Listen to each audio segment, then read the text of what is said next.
Bonjour à tous et bienvenue dans cette vidéo aujourd'hui.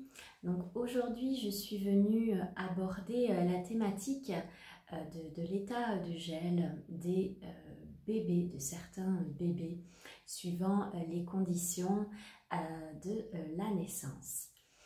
Vous savez que les naissances physiologiques et naturelles sont bien sûr préconisées pour une harmonie globale.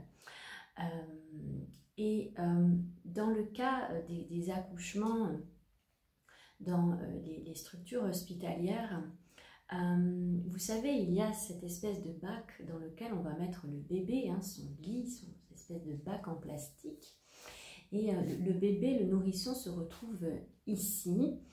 Et il y a une méconnaissance par rapport à cela, parce qu'un bébé n'a absolument rien à faire dans une boîte. Donc, c'est important de comprendre que quand on voit ça d'un œil extérieur, même certaines personnes qui peuvent venir à l'hôpital peuvent se dire « Oh, mais qu'est-ce qu'il est mignon ce bébé, qu'est-ce qu'il est sage !» Et en fait, il n'en est rien. Le bébé est ce qu'on appelle en état de gel, car ça ne fait pas partie de la physiologie de la nature qu'un bébé soit séparé de sa mère.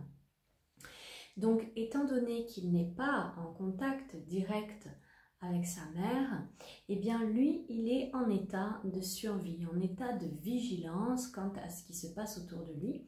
Donc, il y a certaines zones de son cerveau à ce moment-là qui sont très très activées, des zones de terreur, etc. Donc, c'est vraiment important de comprendre que non, le bébé, il n'est pas sage. Le bébé, il est en état de gel, il est en souffrance. Dans la physiologie naturelle, un bébé doit rester au contact de sa maman. Plus cette séparation, elle va être prolongée, si on prend le cas des bébés prématurés, eh bien, ça va de plus en plus, le traumatisme va prendre de plus en plus de place. Et c'est important de comprendre que après, on peut avoir tout au long de sa vie une dépendance à la souffrance parce que le bébé aura produit énormément de cortisol. Donc, c'est comme si dans notre vie, nous allions avoir besoin de cette dose de cortisol. Donc, c'est pas rien. Ça va créer aussi des traumatismes, des peurs en lien avec la séparation par exemple.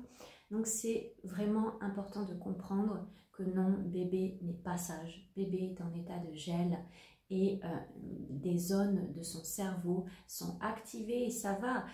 Vous pouvez vous rapprocher d'études scientifiques qui démontrent ces propos, car on a pu voir certaines zones du cerveau qui sont grandement activées chez les bébés.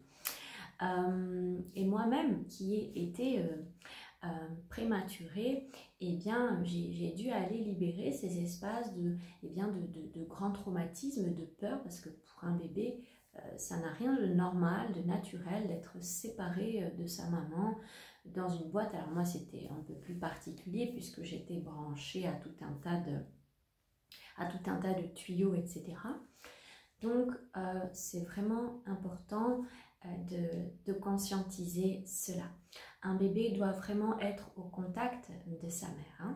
Et dans le cas, par exemple, des césariennes où l'enfant va ensuite aller peut-être dans une pièce à côté, etc., les processus naturels sont interrompus. Donc, c'est vraiment important et vraiment très très important que l'enfant reste au contact de sa mère. Donc, il n'y a rien de normal, il n'y a rien de naturel, il n'y a rien de physiologique à ce qu'un bébé se retrouve dans une boîte. Et y compris quand vous rentrez chez vous. Un petit bébé n'a rien à faire dans un lit à côté de vous. Pour son bien-être, pour sa sécurité intérieure, ça va être important qu'il soit au contact direct de sa mère. et non, il y a beaucoup de croyances autour de ça va créer une dépendance, il ne va pas pouvoir se débrouiller, etc. Et au contraire, ça va venir consolider, renforcer son être dans cette sécurité. Voilà, belle journée à tous.